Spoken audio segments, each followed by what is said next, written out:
good afternoon everyone. So this is the continue of the last topic of the problem number 22 sa integration of algebraic substitution, no? So this is the problem number 23. So unahin natin yung problem number 23. So gamitin nating substitution yung u, no? U is equivalent of yung sa radical expression na x squared minus a squared, no? So the problem number 23 kasi is x squared square root of x squared minus a squared all over x dx, no? So gawin natin, i-quantity natin ito both side. So this is u squared is equivalent of x squared minus a squared. Then this time kunin natin yung in terms of x, no? Yung in terms of x nito. So this is the x squared u squared plus a squared, no? So in terms of x kasi ang kailangan natin dahil gagamitin natin substitution yan dito. So ganito natin, i-square root natin both side. This is the x, then this is the u squared plus a squared, no? So kinuha lang natin yung in terms of x. So in-square root lang natin both side. So gawin natin, balikan natin yung problem. So this is the integral of square root of x minus a squared. So this is the u, no? Yan yung u natin na substitution. So u is equivalent of equal to all over to x. Yung x natin is ito. So this is the square root of u squared plus a squared. Then ito, i-multiply mo sa dx. So kaya lang, kunin natin yung dx nito. Sa yung dx nito.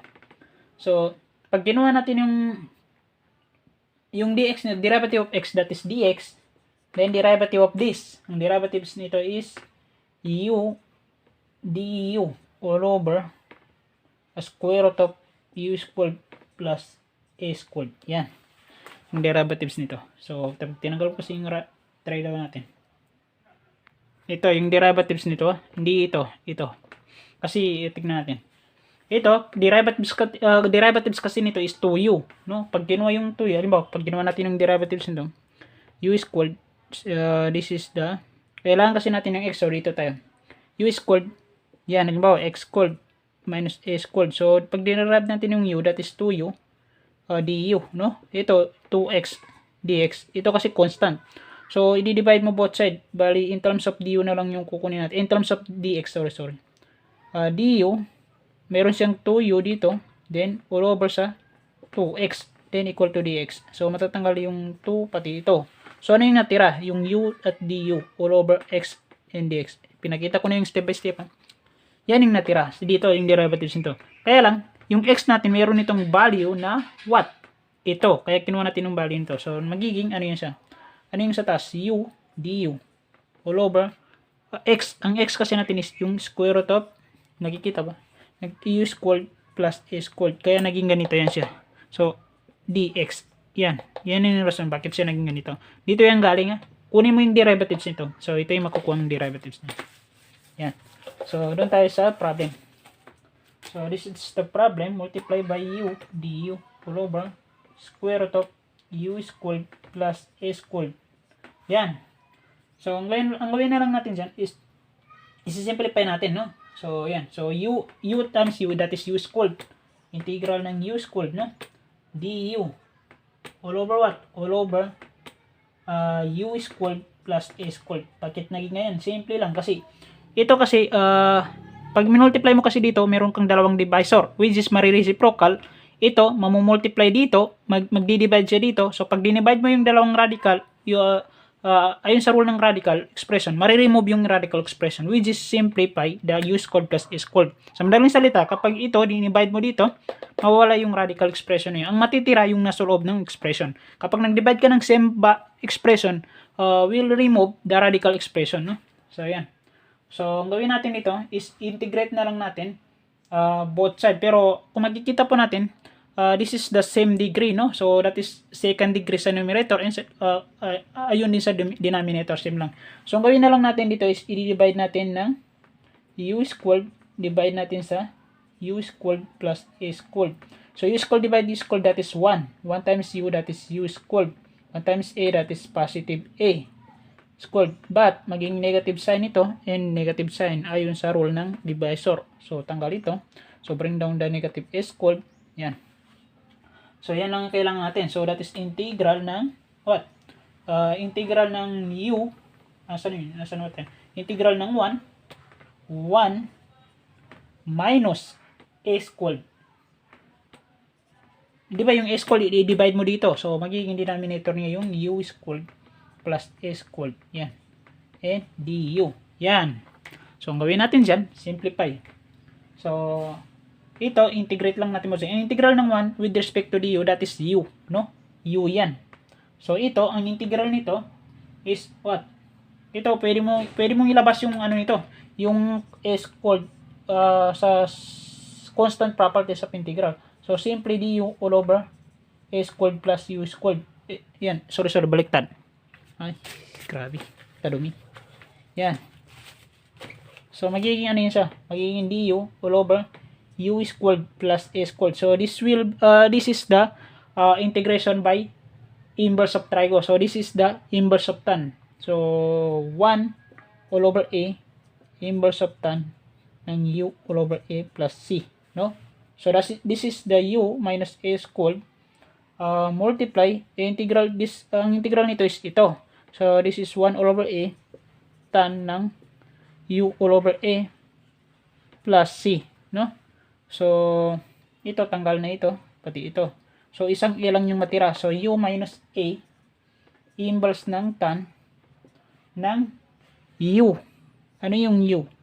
U natin dito is what? This is what? Ito yung u. Yan yung value ng u. Yan yung square root of x squared minus a squared. All over what? All over a. Ano yung a natin? So, magiging a lang yan. Kasi walang value ng a dyan sa plus c. So, meron pala dito, hindi ko na-substitute yung value ng u. So, this will become square root of x squared minus a squared inverse ng tan, no? Inverse of tan. So, sorry, naiwan yung a. Naiwan natin yung a. So, yung minus a inverse ng tan ng square root of x squared minus a squared all over a plus c. So, this is the final answer of the problem number 23, no? Yan yung final answer natin sa problem number 23 and proceed tayo sa problem natin sa number 24. So, just in case na may mga katanungan kayo or clarification, so, wag mahiyang mag-comment sa comment section. So, barayin muna natin ito.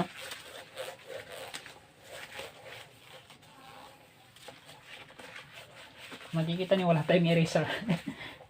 Wala kasing eraser ko ba? So, pagjaga na lang natin itong papel na to. So, madumi masyado pag papel. Yan. Okay, this is the problem number 24.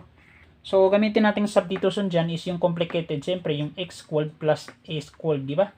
Yan ang gagamitin natin. So, you can derive this du, derivative of u, that is 2x, derivative of x squared with respect to dx. But, kailangan mong kunin yung in terms of dx, yun sa substitute natin doon. So, this is the du all over 2x and dx. So, ang ginawa lang natin dito, dinivide lang both side natin by 2x. So, balikan natin yung problem that this is the integral of x dx, no? So, ang dx natin is ito. So, yung yung dx, papalitan natin ang value ng dx dito na du all over 2x. All over what? All over x squared plus a. Yan yung ginamit natin na u. So, this is the u cube. Bakit cube? Kasi may cube yan sa problem. So, gawin natin dito, matatanggal itong x pati ito. So, ang matira dito, 2 sa denominator and meron tayong 1 sa numerator. So, this will become 1 half. So, gawin natin constant properties of integral. So, simply 1 half, ilabas natin ng constant, du all over u squared. So, madali lang natin ito ma-integrate dahil cube pala ito. Cube yan. Ang gawin na lang natin ito, itataas natin ito. So, simply 1 half integral ng u to the negative 3 du. So, pag in-integrate natin yan, magiging 1 half ng u to the negative 2. Kasi, ano lang yan? Ang tawag dito? Power rule. So, yan. Multiply mo lang yung 1 half sa negative 2. Magiging negative 1/4. Negative 1/4 u to the negative 2 plus c. Kaya lang, bawal yung negative na numerator. So, kailangan natin ibaba. So, negative 1 all over 4 u squared plus c. So, ibabalik lang natin yung value ng u. Ang value ng u is ito. So, negative 1 all over 4 multiply dito sa x squared. Kasi yan yung value ng u. Plus a squared. No? At may quantity yan. Plus c. So, this is the final answer of the problem number 24. Yan yung final answer natin sa problem natin sa number 24. Negative 1 all over 4 for x squared plus a squared quantity plus c, no? So, proceed po tayo sa problem number 25, and the last problem is problem number 26 of the integration of the algebraic substitution.